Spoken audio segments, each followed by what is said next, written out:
Bismillahirrahmanirrahim. Assalamualaikum warahmatullahi wabarakatuh. Waalaikumsalam warahmatullahi wabarakatuh. Alhamdulillahilladzi hadana li hadza wa ma kunna linahtadiya laula an hadana Allah. Asyhadu an la ilaha illallah wahdahu la syarika lah wa asyhadu anna Muhammadan abduhu wa rasuluh. Allahumma fashalli wa sallim ala Rasulillah Muhammad ibn Abdullah wa ala alihi wa sahbihi wa man wala amma ba'du. فقال تعالى في كتابه الكريم أعوذ بالله من الشيطان الرجيم بسم الله الرحمن الرحيم يا أيها الذين آمنوا اتقوا الله ولتنظر نفس ما قدمت لغد واتقوا الله إن الله خبير بما تعملون. الآية صدق الله العظيم. Pertama-tama yang terhormat Bapak Ketua DKM Al-Muhajirin, yang kami hormati Ketua Pembina Nurul Qalbi Pak Budi beserta jajaran, semoga disehatkan selalu. Amin. Yang kami hormati Pak Soleh Bu Susi yang selalu semangat, juga Bapak Ibu yang mungkin sering mendengar suara saya, Ya. semoga tidak bosan mendengarkan suara saya. Alhamdulillah kini kita bisa bertemu dalam momen yang berbeda, tetapi tetap satu tujuan. Ya, yang mengesankan adalah ketika tadi bahwa ini adalah cabang ke-16 dari 29. Masya Allah, mau ke-30 bentar lagi. Iya, siap. Masya Allah. Saya doakan mudah-mudahan Kompi selalu ada dalam penjagaan Allah Subhanahu wa taala. Diberikan kemudahan dalam segala halnya dan selalu ada dalam kebaikan-kebaikan Allah Subhanahu wa taala. Amin. Menarik karena mendengar dari yang dijelaskan, sebetulnya visi dan misi kita itu sama gitu kan. Kalau saya backgroundnya itu memang pengajar Quran, punya metode baca Quran namanya metode ILQ. Nanti bisa di-share gitu.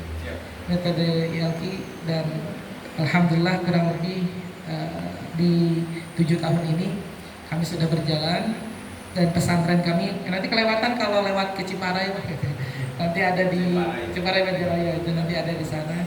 Walaupun masih namanya juga baru 7 tahun ya, kalau anak 7 tahun itu baru ya kelas 1 SD lah ya gitu.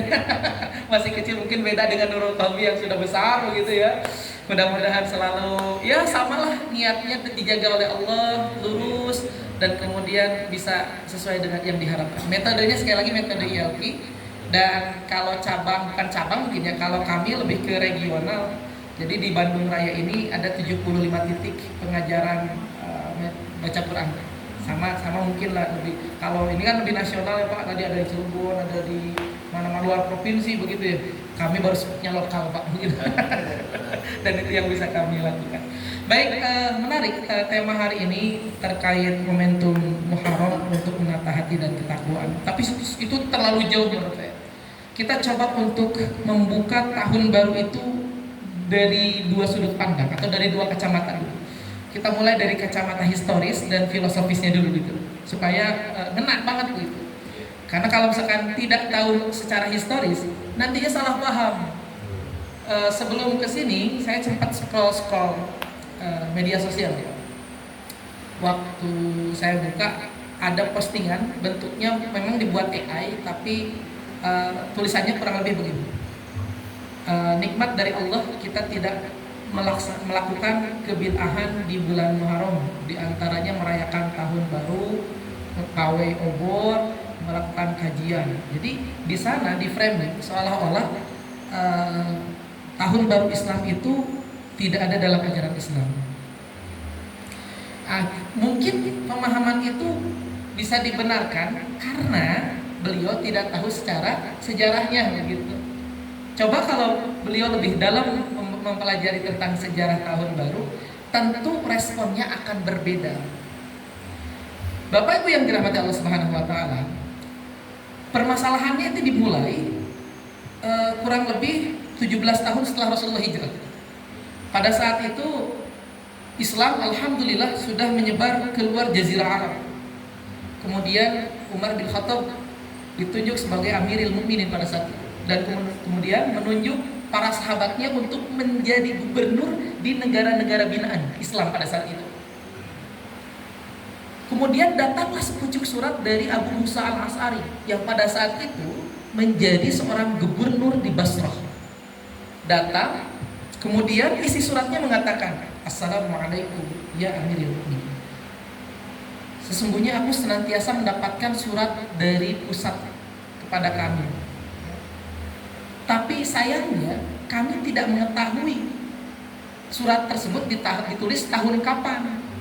Kami mendapati ada dua surat yang sama-sama ditulis di bulan Sya'ban, tanggalnya sama, tapi kami tidak tahu itu Sya'ban tahun keberapa dan Sya'bannya yang kapan begitu. Apakah tahun yang kemarin atau tahun yang sekarang? Mungkin jangan bayangkan surat dikirim seperti hari ini kita membaca WA. Surat zaman dulu itu dikirim manual, Pak. Bayangkan dari Saudi misalkan ya, dari Mekah atau dari Madinah itu dikirim ke Basra begitu. Kan jauh, Pak. Dan itu menggunakan unta atau transportasi manual, tidak secanggih saat ini. Dan itu pasti lama. Berdasarkan surat yang dikirim itu, akhirnya Umar bin Khattab mengumpulkan sahabat yang terkenal berkumpul rapat pada saat itu. Masih ingat saya? Yang pertama jelas Umar bin Khattab, yang kedua Ali bin Abi Thalib, kemudian Sa'ad bin Abi Waqqas, Utsman bin Affan, dan sahabat yang lainnya. Tapi ketiga sahabat inilah yang nanti akan berperan penting terhadap lahirnya tahun Hijriah. Kemudian Umar meminta kepada para sahabat, tolong tentukan tahun Islam untuk masyarakat agar mereka bisa menjadikan acuan. Muncullah usulan dari sahabat yang lain. Bagaimana kalau tahun baru Islam dimulai dari kelahiran Nabi? Kemudian para sahabat menolak. Jangan. Apa bedanya kita dengan kaum Nasrani yang menjadikan ukuran kelahiran Nabi Isa atau Yesus sebagai awal tahun Masehi? Bagaimana kalau dengan wafatnya? Apa bedanya?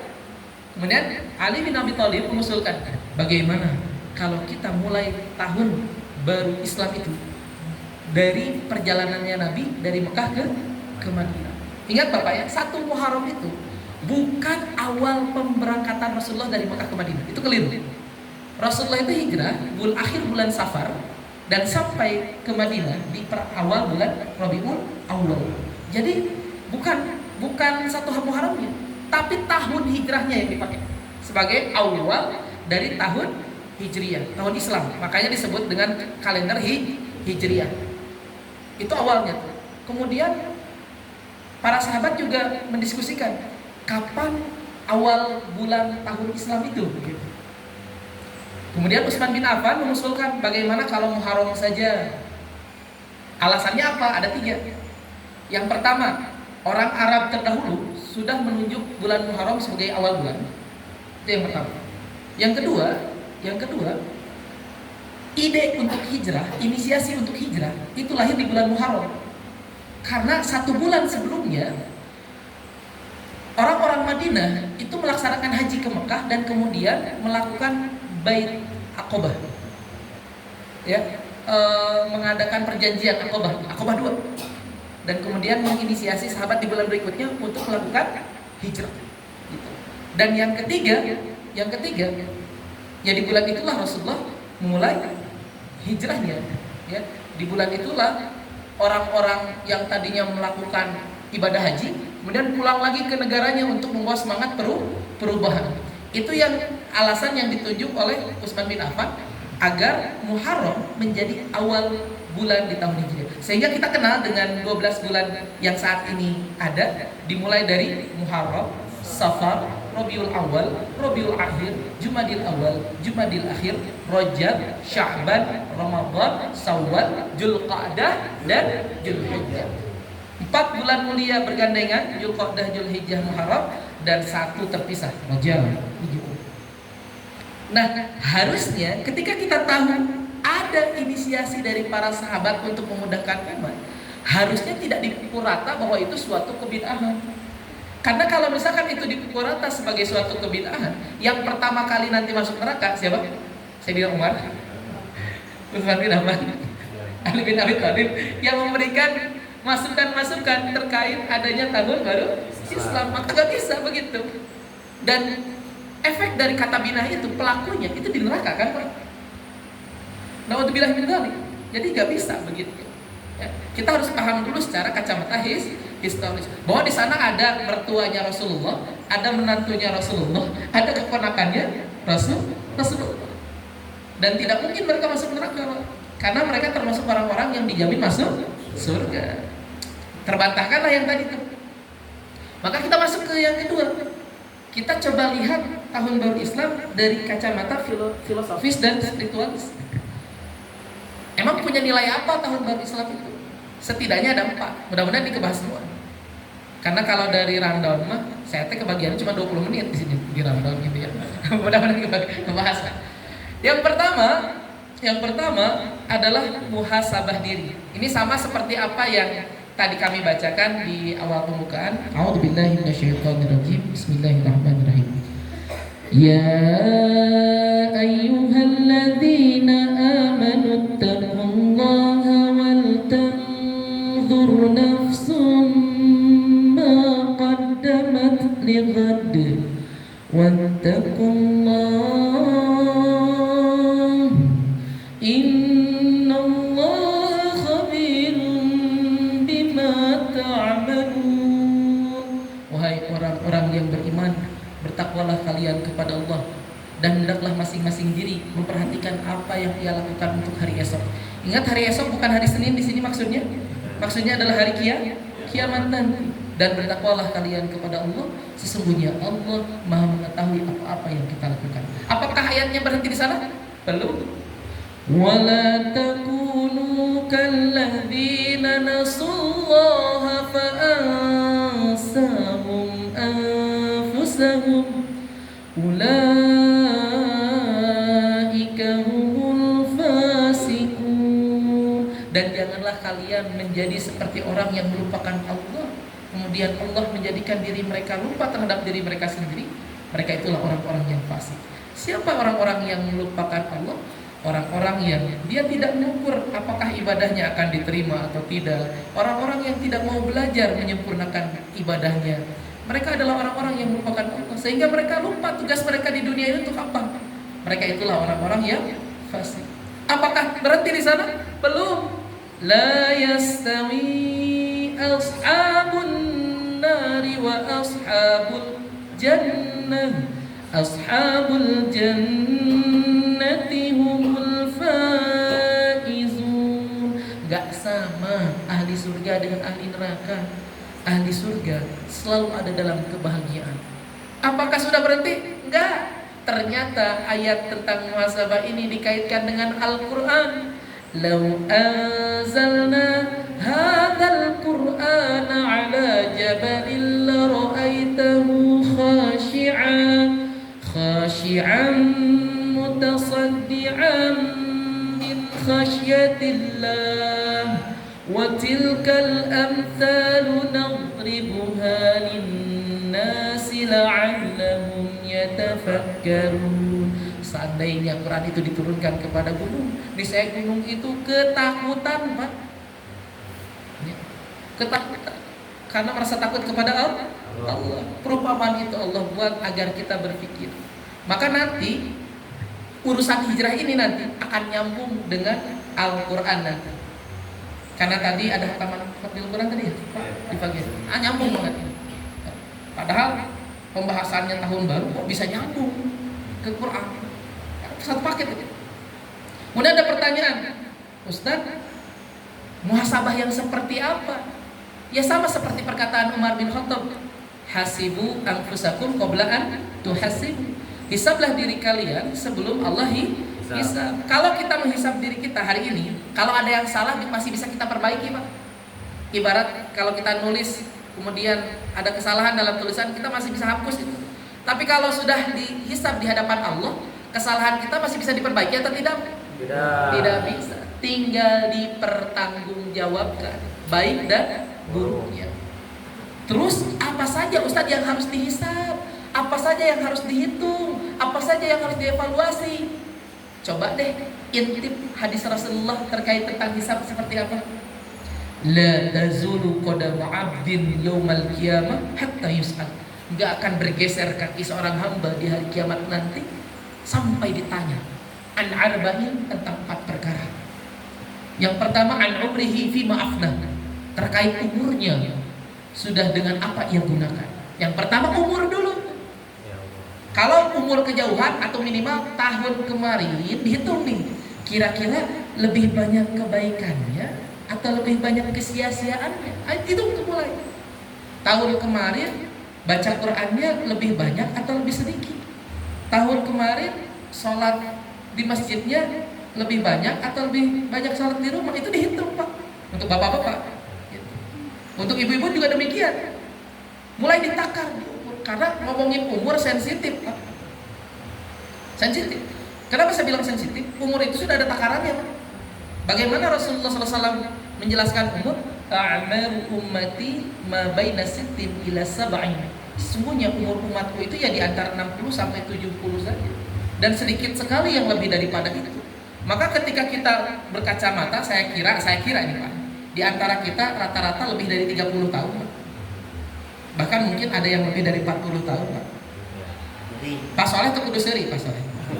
Dan mungkin lebih gitu. Ada yang lebih dari itu. Ada yang lebih dari itu. Dan kita bisa menghitungnya saat ini, Pak. Berkaca gitu. Jangan sampai umur kita ini habis sia-sia.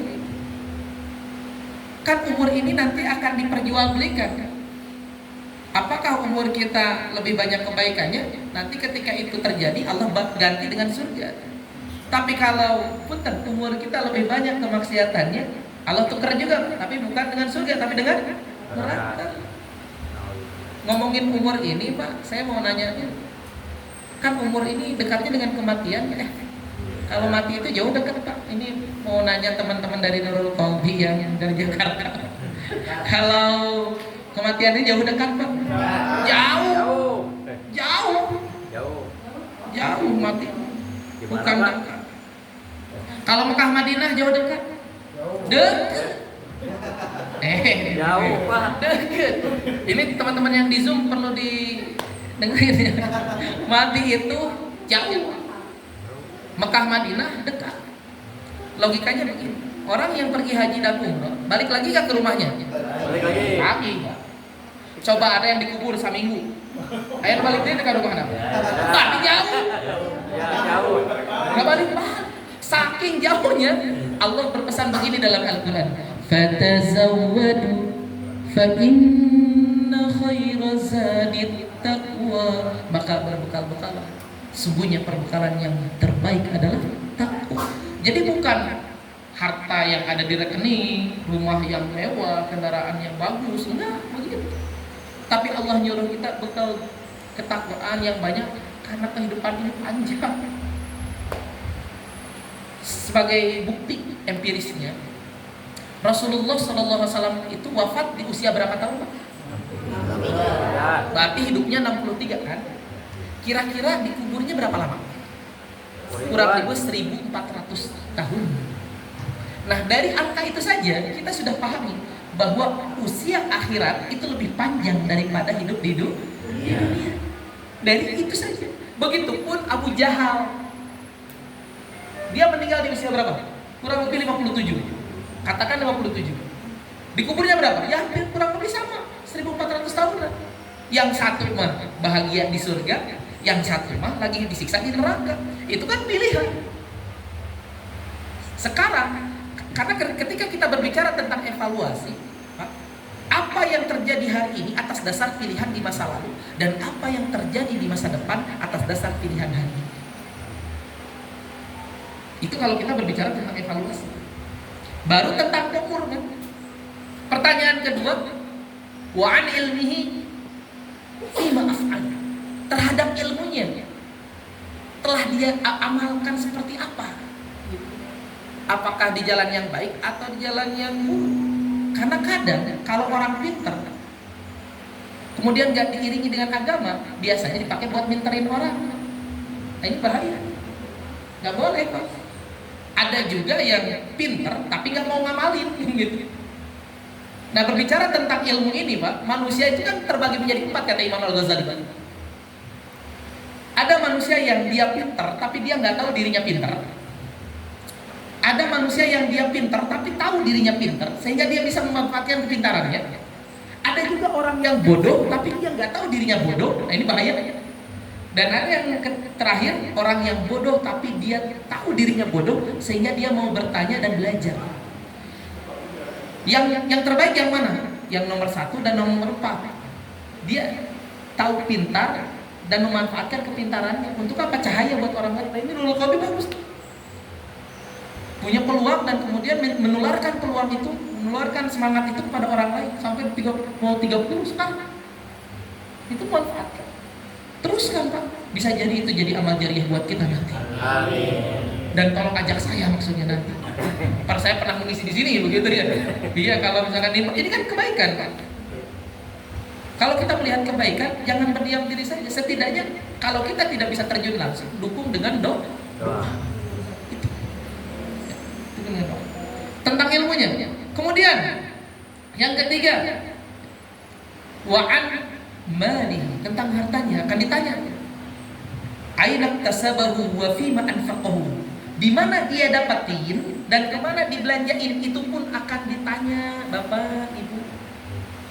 Mulai coba hitung-hitung barang-barang kita yang kalau nggak dipakai mending dikasihin aja deh daripada ngelamain hisab. Dalam sebuah keterangan, kancing baju kita ini hisabnya 40 hari 40 malam Pak. Kira-kira dengan banyaknya baju kita di rumah, barang-barang kita di rumah, apa enggak memperlama hisab kita nanti gitu. Suatu hari Rasulullah SAW pernah bersabda, sesungguhnya jarak hisab antara orang kaya dengan orang miskin itu kurang lebih 50 tahun perjalanan.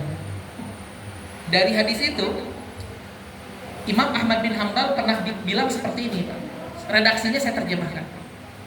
Lebih mudah unta masuk ke dalam lubang jarum daripada mudahnya orang kaya masuk ke dalam surga. Bukan berarti orang kaya nggak masuk surga Pak ya? Dengerin kalimatnya. Tapi saking panjangnya hisab yang akan dia terima dari setiap harta yang dia miliki, panjang gitu. Sampai-sampai mendengar itu Abdurrahman bin Auf itu pengen miskin gara-gara takut dihisab lama. Sampai akhirnya pada hari itu Abdurrahman bin Auf borong kurma busuk di Madinah. Semua orang yang memiliki kurma busuk dia beli. Semuanya dibeli. Tidak tersisakan. Semuanya dia tampung supaya dia bangkrut dan menjadi miskin. Tapi namanya rezeki itu sudah terukur dan tertakar dan tidak akan tertukar. Di Romawi sana ada bencana wabah. Obat satu-satunya cuma kurma busuk. Orang-orang Romawi diputus untuk membeli kurma ke Madinah. Semuanya tidak ada yang menyediakan. Mereka berpikir, orang-orang Romawi berpikir, wah Abdurrahman bin Auf adalah pedagang ulung. Dia sudah tahu bahwa harga kurma busuk akan naik. Mari kita beli dengan 3 kali lipat dari harga yang dia beli. Makin kaya Pak. Yang tadinya pengen miskin malah jadi tambah kaya. Begitulah Allah. Ketika yang dikejar adalah akhirat, dunia itu ikutin. Karena dunia ini ibarat bayangan Pak. Kita kejar, kita nggak pernah dapetin, tapi kita tinggalkan, dia akan ikutin kita. Ada orang yang dengan lelah-lelah dia mengejar kupu-kupu, tapi ada orang yang cukup membawa setangkai bunga, kemudian kupu-kupu mendatangi. Kan begitu kan? Itulah gambaran mengejar dunia dan mengejar akhirat. Dan yang terakhir an jasadihi, tentang jasadnya. Fima ablah, bagaimana dia menggunakan jasad ini. Ini jangan jadi alasan Bapak ya karena keterbatasan tidak olahraga. Harus olahraga Pak. Tidak olahraga mah nggak mesti harus ke jalan. Bisa workout di rumah Pak ya. Jaga tubuh kita. Utamanya jangan sampai ahli Quran, anggota Nurul Qalbi ada yang merokok. Kalau bisa mah jangan. Itu dihisab itu teh. Bukan dihisab. Beda ini, beda nih. Hisab dengan hisab beda nih. Hisab dihitung. Karena merusak, kan jelas di rokok itu ditulis merokok dapat menyebabkan, punten ya, kanker di sini bukan kanker kantong kering, maksudnya penyakit jantung, koroner, gitu ya, keguguran, ya, itu banyak penyakit yang itu pun akan dihisab tubuh kita ini. Maka berikan asupan-asupan yang bergizi. Itu baru dari satu kacamata usia. Ya Pak. Muhasabah diri. Emang Ustaz tujuan muhasabah itu buat apa? Supaya kita husnul khotimah. Intinya apa Pak? Kan ada hadisnya begini. Innamal amalu bil khawatimi. Ya abalna niat wae mah ngaji di lalilate. Bil khawatimi. Hafalnya itu mulu sih hadisnya. Kan hadis innamal amalu banyak. Yang saya sampaikan innamal amalu bil khawatimi. Sesungguhnya amal itu tergantung akhirnya. Nah begitu. Jadi kalau misalkan ada orang berbuat baik begitu ya, di akhir hidupnya tiba-tiba dia melakukan dosa besar, kemudian meninggal, maka dia su'ul khotimah. Kalau ada orang jahat selama hidupnya, di akhir hidupnya dia melakukan kebaikan, maka dia masuk surga. Saya tanya, Allah adil enggak? Ada yang bilang, kok nggak adil ya? Tadi orang pertama baik kok, giliran terakhirnya buruk kok masuk neraka. Kayak yang nggak adil begitu. Saya berikan analogi kecil saja. Kalau ada seorang anak SMP katakan, anak SMP, ya. Dia masuk sekolah, kelas 1 SMP dia rajin, ranking 1 Pak. Kelas 2 ranking 1 rajin banget. Kelas 3 dia nggak ikut ujian Pak, lulus nggak? Ya. Kenapa? Karena nggak ada yang nilai ujiannya, dan itu nggak akan pernah lulus Pak, sampai kapanpun. Kemudian ada orang yang kedua, anak SMP, kelas 1 dia bandel banget Pak, bolos mulu. Kelas 2 begitu, bandel banget. Tapi kelas 3 dia mulai merubah diri dan ikut ujian, lulus nggak Pak? Adil nggak kalau gitu guru Pak? Adil. Adil.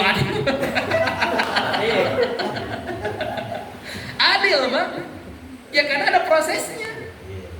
Karena kita sudah dapat informasi bahwa amal kita itu dinilai di akhirnya. Maka dari hadis ini manusia terbagi menjadi 4. Ada manusia yang awalnya buruk, akhirnya buruk. Contohnya Fir'aun, hidupnya jelek, akhir hidupnya juga jelek. Bikin gedek orang Pak. Bahkan Fir'aun bukan bikin gedek orang aja, malaikat aja bikin gedek Pak sama Fir'aun. Betul serius. Begitu Laut Merah dihantamkan kepada Fir'aun, sebetulnya Fir'aun mau mengucapkan asyhadu alla ilaha illallah wa anna Musa rasulullah. Tadinya mau bersyahadat, tapi karena malaikat Jibril udah gedek dan takut itu terucap dari mulutnya, malaikat Jibril mengambil pasir di bawah Laut Merah dan kemudian memasukkan ke mulut Fir'aun. Malaikat ambil saking gedeknya Pak. Jangan sampai kita menjadi manusia yang digedekin malaikat kayak gini. Ya ada. Hidupnya buruk, akhir hidupnya juga buruk. Yang kedua, ada manusia yang awal hidupnya baik, tapi akhirnya buruk. Emang Ustaz ada banyak.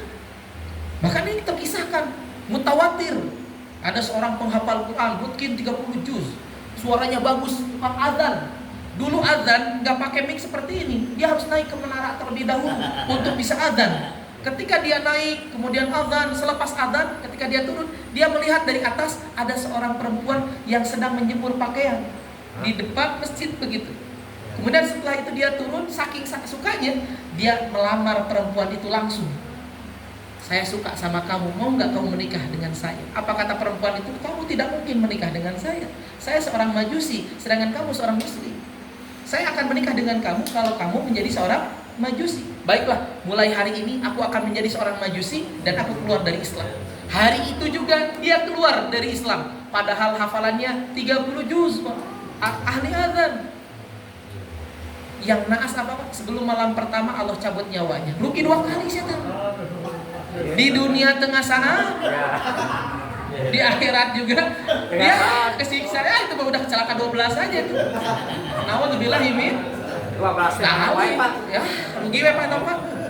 Rugi banget. Cilaka 12. Yang ketiga, ada manusia yang awal perjalanan hidupnya buruk, tapi ujungnya baik. Nah ini kayaknya cocok dengan kita nih. Yang ini nih gitu tuh. Siapalah di antara kita yang nggak punya dosa lah Pak. Jujur saja kita akui, kita punya masa lalu, kita punya hal yang mungkin tidak bisa diceritakan. Tapi Allah masih membuka rahmatnya. Terus ada contohnya, ada lihat Umar bin Khattab radhiyallahu anhu. Walaupun riwayatnya dipertanyakan, tapi dikisahkan beliau pernah mengubur anaknya sendiri hidup-hidup. Iya, Pak. Bahkan berapa banyak nyawa yang jatuh di tangannya. Bahkan Umar bin Khattab pernah bercita-cita ingin membunuh siapa? Rasulullah sallallahu alaihi wasallam. Tetapi hari ini ketika kita melewati makam Rasulullah, kita akan mengucapkan Assalamu alayka ya Rasulullah, Assalamu alayka ya Umar, Assalamu alayka ya Abu Bakar. Namanya kita ucapkan sampai hari ini, dan jasadnya terbaring indah di samping makam Rasulullah sallallahu alaihi wasallam.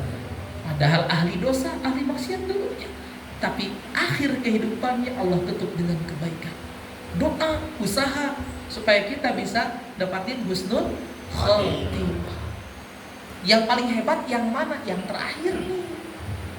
Awal hidupnya baik, akhir hidupnya baik.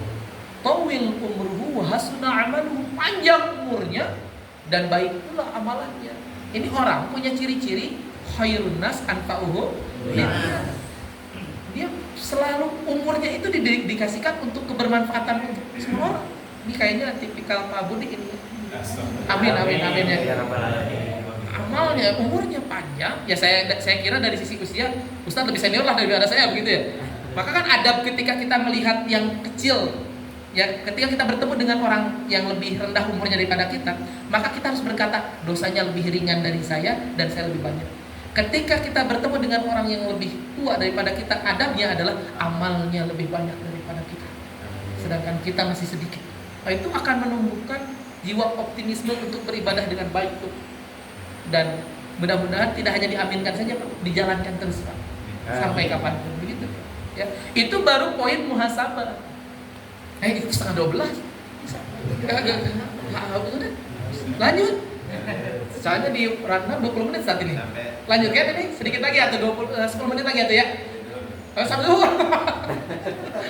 Baik, kita lanjutkan poin nomor 2. Poin nomor 2, semangat hijrah. Nah, ini kita akan coba sambungkan dengan Quran tadi, Pak. Dalil tentang hijrah itu di dalam Al-Qur'an, a'udzubillahi minasyaitonirrajim. Walladzina amanu walladzina hajaru wajahadu fi sabilillah ulaika yarjuna rahmatallah wallahu ghafurur rahim. Dan orang-orang yang beriman kemudian mereka berhijrah ya, dan kemudian mereka bersungguh-sungguh di jalan Allah ya sampai Allah memanggilnya, mereka itulah orang-orang yang mengharapkan rahmat Allah, dan sesungguhnya Allah Maha Pengampun lagi Maha Penyayang. Di ayat itu Allah memberikan hiburan kepada kita. Ternyata ahli surga itu bukan orang yang tidak pernah melakukan dosa sama sekali, tetapi ahli surga itu adalah yang pertama yang memiliki keimanan diiringi dengan semangat berubah. Berubah dari mana? Yang buruk ke yang baik, yang tadinya ahli maksiat menjadi ahli taat. Begitu Pak.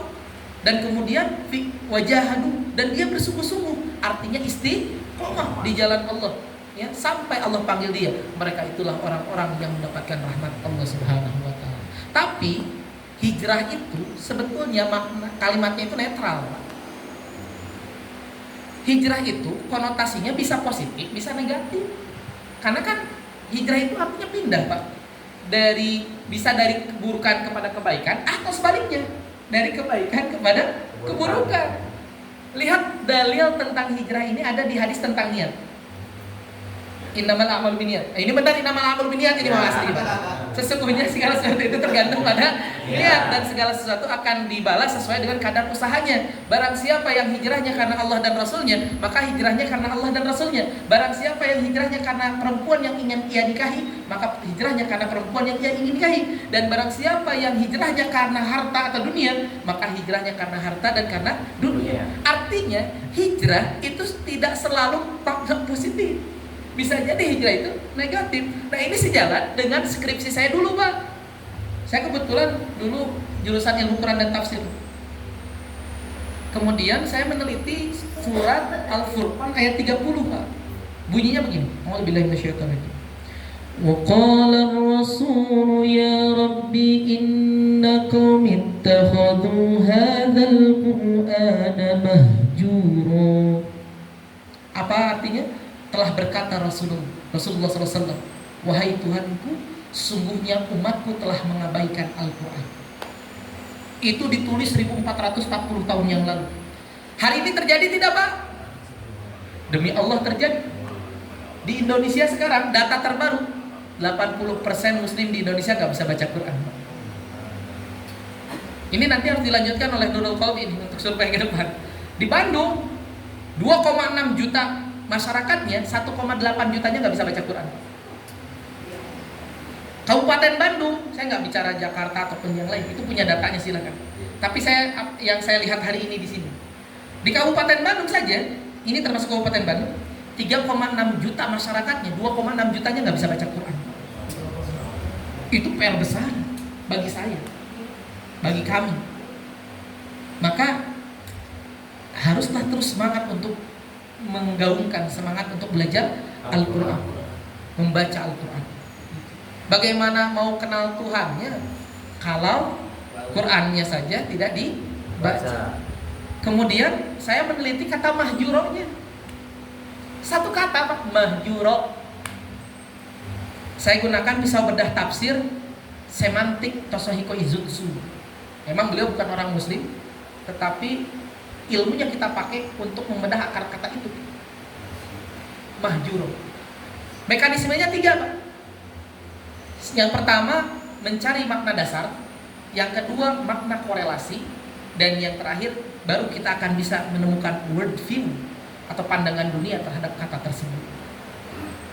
Maka tugas pertama saya melakukan riset makna dasar. Kita buka mu'jam tuh. Ternyata kata mahjuro itu satu akar kata dengan hijrah, yang asal katanya hajaro. Kenapa Allah pakai mahjuro, nggak pakai taroka meninggalkan, tapi kata mahjuro? Saya buka lagi lebih dalam. Dalam kamus Syekh Raghib Al-Asfani menjelaskan, ternyata Allah memilih kata mahjuro dan kata dasarnya hajaro adalah bermakna orang yang meninggalkan Al-Quran adalah orang yang meninggalkan di dalam hati, di dalam lisan, dan di dalam perbuatan. Maka kita akan menemukan orang yang meninggalkan Al-Quran ada 3 golongan. Yang pertama, demi Allah, setiap orang yang tidak bisa membaca Al-Quran adalah orang pertama yang meninggalkan Al-Quran. Maka belajar hari ini. Jadi orang pertama yang meninggalkan Al-Quran adalah orang yang tidak bisa baca Al-Quran. Orang kedua, orang yang meninggalkan Al-Quran adalah orang yang dia mampu membaca Al-Quran, bisa baca Al-Quran, hafal bacaan Al-Quran, tetapi tidak ada waktu untuk membacanya. Dia pun sama, termasuk orang yang meninggalkan Al-Quran. Bisa baca mah, tapi gak ada waktunya Pak. Sibuk, terus kegiatan. Tapi lembaran-lembaran itu tidak pernah dia buka. Dia termasuk orang yang meninggalkan Al-Quran. Dan yang terakhir, ini yang bahaya. Ini yang bahaya yang terakhir. Siapa? Orang yang tahu hukum Quran, tahu bacaan Quran baik, benarnya, tapi tidak menerapkan hukum Quran dalam kehidupannya. Contohnya kumaha, waris dibagi rata. Nggak bisa Pak. Kalau Bapak pernah buka kitab Sulamut Taufik Pak, itu dalam halamannya musannif atau penulis mengatakan, orang yang tidak mengikuti hukum Quran, satu ayat saja dalam Quran, maka pada hari itu dia murtad Pak. Pelakunya wajib melakukan syahadat lagi. Sekarang bagaimana? Itu baru kacamata makna dasar. Baru kita masuk ke tahap kedua, menggabungkan atau mencari makna korelasi, yang menjadi alasan kenapa banyak orang yang meninggalkan Al-Quran, kan begitu. Ternyata dari 114 surat, dari 30 juz, dari 6.236 ayat, itu cuma ditemuin 2 saja alasan kenapa orang meninggalkan Quran. Ternyata alasannya luar biasa Pak, mengerikan menurut saya. Yang pertama, rujzun, adanya dosa. Jadi kalau misalkan hari ini kita tidak baca Quran, bisa jadi bukan kita yang gak mau, tapi adanya dosa yang belum kita istighfari kepada Allah Subhanahu wa Ta'ala, sehingga menghalangi kita dari sumbernya kebaikan, yaitu Al-Quran. Gak jadi sumber kebaikan bagaimana tuh Pak? 1 hurufnya bernilai berapa kebaikan Pak? 10 itu kalau yang jago. Kalau yang baru belajar 20. Iya, kan hadisnya begitu. Ya kan ya? Jadi kalau yang sudah jago rutin baca 10, satu hurufnya 10. Tapi kalau yang baru belajar terbata-bata, falahu ajran, 2 kali lipat. Berarti 2 kali lipat dari 10 berapa? 20. Maka baru baca Bismillahirrahmanirrahim. Ada berapa huruf, Pak? Teu apa letas huruf Bismillahirrahmanirrahim. 18. Tadi hitung. Kali 20. Teu bisa ngitung deh. Begitulah. Dan apa kata Al-Quran? Ya, innal hasanata tudhibnas sayyi'at. Sesungguhnya satu kebaikan akan menghapus satu dosa. Baru baca Bismillahirrahmanirrahim saja, katakanlah 10 kebaikan kali 19, 190 dosa berguguran pada saat itu juga. Sumber kebaikan. Masa iya kita nggak semangat begitu? Yang kedua, kibrun, adanya kesombongan. Makanya menghalangi dia untuk baca dan belajar Quran. Sempat saya pernah, bahkan kalau saya ngajar itu dari alif-alifan, dari nol. Ustadz, ngapain belajar Quran? Kita mah udah usianya untuk maknanya, amalkan. Ini mah saya sudah belajar dari kecil. Bari jeung salah macana teh. Coba kalau ngomongnya begitu, benar bacanya. Mungkin oh iya, nggak apa-apa kok. Tapi ini mah udah mah komentarnya seperti itu. Bacanya salah. Itu kan berarti ada kesombongan dalam hatinya bahwa dia merasa sudah baik daripada orang lain. Maka pantaslah banyak orang-orang hari ini yang mungkin tidak mau dekat dengan Al-Quran. Bisa jadi karena faktor kesombongan ini. Kesombongan. Oh, benar. Lantas apa solusinya? Nah, ini yang saya dapetin Pak dari skripsi ini bisa dipertanggungjawabkan Pak ya. Bapak bisa datang ke kampus saya minta skripsi. Ada tuh Pak. Ternyata solusi dari semua permasalahan itu cuma satu kata pada dalam Quran. Sabar. Yang baru belajar Al-Quran dari alif-alifan, maka harus sabar belajarnya. Yang sudah mungkin 30 juz, maka dia harus sabar dalam memurojaahnya. Yang sudah mengajar Quran, dia juga harus sabar ketika mengajarkannya. Satu kata, tapi semua dimensi masuk Pak. Maka bisa kita simpulkan bahwa mahjur adalah perkara meninggalkan sesuatu baik di dalam hati, baik di dalam perbuatan, baik di dalam amalan, ya, hati, lisan dan perbuatan, ya, yang kemudian diiringi dengan rasa sombong dan dosa, ya, dan jauh daripada kesabaran. Dapat tepat satu. Panjang itu Pak, kurang lebih 150 halaman. Ilmiah bisa dipertanggungjawabkan. Kaitannya dengan hijrah ya ini Pak. Bagaimana membangun kedekatan kita dengan Quran di tahun ini. Kalau khatmil Qurannya cuma sekali, tahun depan mah tuh tambahin lagi gitu Pak. Gitu Pak ya. Jadi nambahin gitu. Jadi jangan sampai sama. Kan menurut keterangan begini, barang siapa yang hari ini lebih baik daripada hari kemarin, maka dia beruntung. Barang siapa yang hari ini sama dengan hari kemarin, maka dia rugi. Barang siapa yang hari ini lebih buruk daripada hari kemarin, maka dia celaka. Itu saja. Ya. Terakhir, ya, karena resolusi itu nanti Bapak bisa tata sendiri. Maksudnya resolusi itu kita buat catatan untuk tahun ini apa yang akan dikerjakan. Nah, itu pribadi itu Pak. Misalkan yang sholatnya masih bolong-bolong, tulis Pak, mulai tahun ini saya akan lebih istiqomah sholat berjamaah di masjid misalkan. Tahun ini saya mulai puasa sambung Senin Kamis misalkan. Atau misalkan tahun ini saya mau menambah hafalan saya, tidak kulhu terus duhur kulhu, asar kulhu, maghrib kulhu, atau tambah tuh. Naon atuh?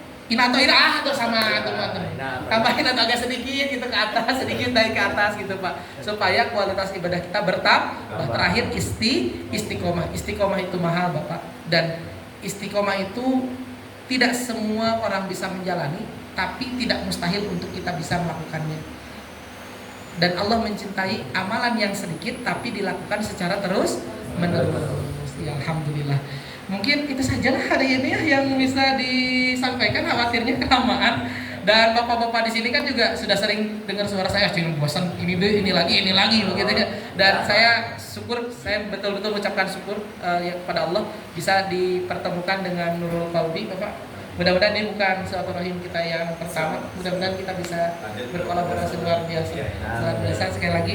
Terima kasih Pak Soleh, Bu Susi dan KTKM. Ya, mudah-mudahan kita selalu ada dalam kebaikan Allah Subhanahu wa taala. Rabbana atina fid dunya hasanah wa fil akhirati hasanah wa qina adzabannar. Wassalamualaikum warahmatullahi wabarakatuh. Waalaikumsalam. Alhamdulillah, terima kasih jazakallah khair kepada Ustaz